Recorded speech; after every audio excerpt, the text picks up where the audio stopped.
পানি ও তেল পড়া নিয়ে সুস্থ হওয়ার চেষ্টায় রোগীদের লাইনে টিপ। ক্যান্সার থেকে শুরু করে যে কোনো রোগী, এমনটাই দাবি শিশু লাবিবের স্বজনদের। স্থানীয়দের পাশাপাশি আশপাশের বিভিন্ন জেলা থেকেও মানুষ আসছেন শিশু লাবিবের পানি ও তেল পড়া নিতে। লাবিবের স্বজন ও ঝাড়ফুঁক নিতে আসা ব্যক্তিরা এইভাবে তেল পানি পরা দেয়, ওই জন্য আমরা ডাক্তার করবো দেখাইছি, কিছু হয় নাই। আমরা এই বাবুর আসলাম যে তেল। আসসালামু আলাইকুম বন্ধুরা, সবাই কেমন আছেন? আশা করি অনেক অনেক ভালো আছেন। বন্ধুরা, শুরু থেকে ছোট্ট একটি ভিডিও ক্লিপের অংশ দেখেছেন, হয়তো আপনারা কিছুই বুঝতে পারেন নাই। দর্শক, আজকের এই ভিডিওটি যারা দেখার জন্য ওপেন করেছেন, অবশ্যই আমি অনুরোধ করব সম্পূর্ণ ভিডিওটি কন্টিনিউ করবেন, কারণ খুবই ইন্টারেস্টিং কিছু ঘটনা রয়েছে এবং চাঞ্চল্যকর কিছু তথ্য রয়েছে, আপনারা হয়তো জানেন না। আপনাদের আশেপাশে বাংলাদেশের যে কোনো অঞ্চলে এই ধরনের ঘটনা ঘটতে পারে, অতএব আগের থেকেই সেই সতর্ক বাণী এই ভিডিওর মাধ্যমে হয়তো আপনারা পেতে পারেন। দর্শক শ্রোতা, শুরু থেকে যে ভিডিও ক্লিপের অংশ দেখেছেন, একদল লোক লাইন ধরে দাঁড়িয়ে আছে, কারোর পানির বোতল হাতে, কারোর ডিব্বা হাতে, কারোর কলস হাতে, আর সেখানে আছে মাত্র ছোট্ট একটি নাবালক শিশু, যার নাকি এখনো বয়স হয় নাই, মাত্র 4 বছর বয়স। তা আল্লাহ পাক কার ভিতরে কি দিয়ে দেছে একদম মহান আল্লাহ পাকই জানেন।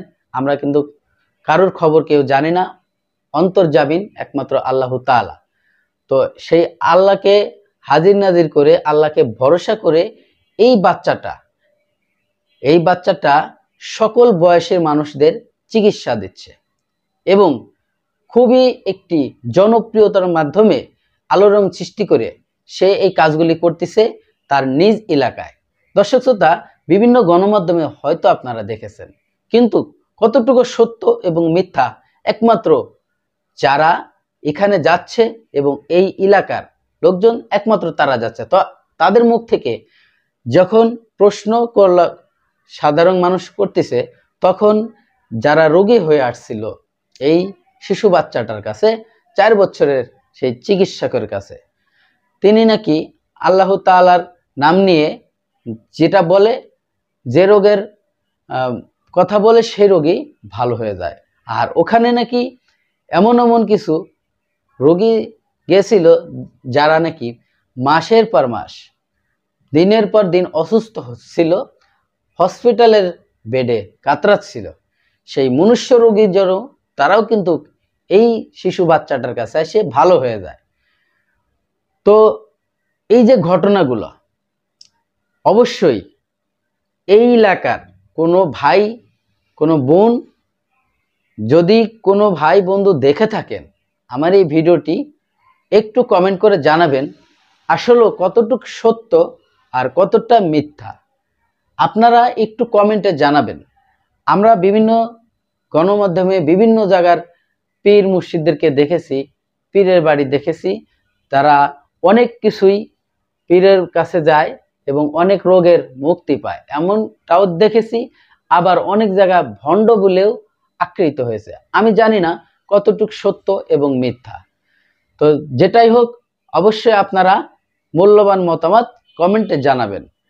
আর এই শিশু বাচ্চাটা, সে এখনো নাবালক, ছোট বাচ্চা, তাকে যদিও বা তার মাধ্যমে কাজ এবং মানুষের উপকার হচ্ছে, তারপরেও তাকে দিয়ে এই চিকিৎসাটা হয়তোবা না করাইলেও পারতে। কারণ এটা যেহেতু সে শিশু নাবালক, এখন পর্যন্ত সে কোনো পড়াশোনা চালাইতে পারতেছে না, তার নিজের একটা ভবিষ্যৎ, এখন যদি সে এই লাইনে চলে আসে, আমার মনে হয় তার বাকি যে নতুন প্রজন্মের যে ভবিষ্যৎ, সেই ভবিষ্যৎটা নষ্ট হয়ে যাবে। অতএব আমি তো রিকোয়েস্ট করব, তার যারা গার্জিয়ানরা রয়েছেন তাদেরকে উদ্দেশ্য করে বলতেছি, অবশ্যই আপনারা এই কথাগুলো একটু আমলে নেবেন, যে তার আগামী দিনের ভবিষ্যৎ সে যেন গড়তে পারে, আপনারা সেই ব্যবস্থাটা করে দেন। সুপ্রিয় দর্শক শ্রোতা, আমি আর বেশি কথা বাড়াবো না, চলে যাব সেই গুরুত্বপূর্ণ ভিডিওতে যাওয়ার আগে ছোট্ট করে একটি রিকোয়েস্ট করব, আপনি যদি আমার চ্যানেলে নতুন বন্ধু হয়ে থাকেন, ভালো লাগলে চ্যানেলটিকে সাবস্ক্রাইব করে রাখবেন আর ভিডিওগুলো লাইক কমেন্ট শেয়ার করে দেবেন। নির্বাচনী কেন্দ্রে ভোটারের বা টিসিবির কম মূল্যের পণ্য ক্রয়ের লাইন নয় এটি। 4 বছরের শিশু লাবিবের কাছ থেকে পানি ও তেল পড়া নিয়ে সুস্থ হওয়ার চেষ্টায় রোগীদের লাইন এটি। দর্জি ও কাপড় ব্যবসায়ী আব্দুল ওয়াহাবের শিশুপুত্র দিচ্ছেন পানি ও তেল পড়া, আর তাতেই সুস্থ হচ্ছেন ক্যান্সার থেকে শুরু করে যে কোনো রোগী, এমনটাই দাবি শিশু লাবিবের স্বজনদের। স্থানীয়দের পাশাপাশি আশপাশের বিভিন্ন জেলা থেকেও মানুষ আসছেন শিশু লাবিবের পানি ও তেল পড়া নিতে।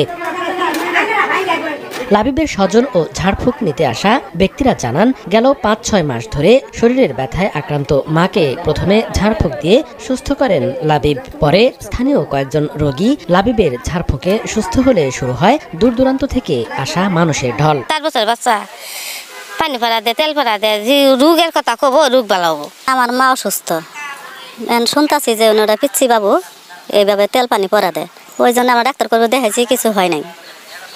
আমরা এই বাবুর আসলাম যে তেল পানি পরে দেখি আল্লাহ ভাগ্য কি থিছে বাবুর ছেলে। পরে একদিন নিয়ে আসে আনকা মোটামুটি সুস্থ অনেক আগের সাথে চলে ফিরে আনকা ডিউটি বেড়া খুবই আরামে আছে আর কি। এই রোগের জন্য ভালো হওয়ার জন্য বহু মানুষ আইতাছে। আমগরে ফারাতি 2 জন মানুষ ভালো হয়েছে, আগে বর্তমানে দেখা সত্যি মানে আল্লাহ তাআলা কাকে কি দেবে না দেবে সেই ভালো জানে, কিন্তু আমি দেখে তার বিষয়ে ভালো মন্দ কিছু মন্তব্য করতে পারলাম না, যে না এটা হতে পারে, অনেক কিছু উপকার হয়েছে বা সামনে হবে এরকম, এটা আল্লাহ তাআলা ভালো জানে। আমরা শেরপুর থেকে আইছি, মনে করেন এই বাচ্চাটা কিভাবে যে ওষুধ দিতেছে একমাত্র আল্লাহ পাকেই জানে। তাই আমরা আইছি, মনে করেন যে আমাদের পাশের বাড়ি একজনে নিছে ওষুধ নিছে, তেল পড়া, পানি পড়া, কলা পড়া নিচে, আল্লাহ মাফ করছে। আমরা শরীরের বেদনা নেগে আইছি, তেল পড়া নেগে পানি পড়া দিলে ভালো, আমরা এটা জন্য আইছি। তার আম্মা অসুস্থ ছিল 5 থেকে 6 মাস আগে থেকে। অনেক চিকিৎসা পাতি করা হয়েছে, কবিরাজ বাড়ি গেছি, ডাক্তার বাড়ি গেছি, ময়মনসিংহ হাসপাতাল পর্যন্ত যাওয়া হয়েছে। যে আবার গ্রামের ডাক্তার যে আছে এগুলো দেখানো হয়েছে, স্যালাইন ভরার জন্য আসছে, যে শুনছে যে তার মারে তেল দিয়ে পানি দিয়ে ঝাড়া দিছে। যে শোনার পরে সে বলতেছে, লাবিব তুমি বলে ডাক্তার হয়েছ, তাহলে আমার একটু ঝাড়া দাও। সে ডাক্তারেরও ঝাড়া দিছে, দেওয়ার পরে পরের দিন দেখা যায় সে বলছে যে আমার হাতেও ভালো হয়ে গেছে। আমরা তো এরকমভাবে বিশ্বাস করতে পারি না যে আসলে কি। আবার দেখা যায় তার দেখা দেখি আরেকজন বাড়ির লোক ছিল, পোলাপান ঠাট্টা করছে যে তুমি বলে করবে ঝাড়া দাও। সবাই হাসছে তার ঝাড়া দেখে, কিন্তু সে হাসে নাই কখনো। তার একটা বাক্য আল্লাহু আকবার বলে এই তেলটা শরীরে মালিশ করবেন, আর পানি, এই পানিটা আল্লাহু আকবার বলে খাবেন। তবে চিকিৎসা শাস্ত্রে ঝাড়ফুঁকের কোনো ভিত্তি নেই বলে জানান উপজেলা স্বাস্থ্য ও পরিবার পরিকল্পনা কর্মকর্তার। শিশুটিকে হয়তো কেউ উৎসাহিত করে এমন কাজ করাচ্ছেন বলে মন্তব্য এই স্বাস্থ্য কর্মকর্তার। আমরা অবগত হয়েছি যে শ্রীবর্দী উপজেলার অধীন লঙ্গরপাড়া নামক একটি গ্রামে একটি শিশু উদ্যম হয়েছে, যিনি রোগীদেরকে ঝাড়ফুঁকের মাধ্যমে চিকিৎসা করতেছেন। তো নিশ্চয় তাকে বড় পর্যায়ের কেউ তাকে গাইড করতেছে সেটা করার জন্য। তো এই বিষয়ে মেডিকেল সায়েন্সে আসলে এই ঝাড়ফুঁকের কোনো ভিত্তি নেই। আমরা এই বিষয়ে শ্রীবর্দী উপজেলা ইউনো মহোদয়ের সাথে কথা বলে প্রয়োজনীয় যে ব্যবস্থা গ্রহণ করা দরকার সেটা আমরা করব।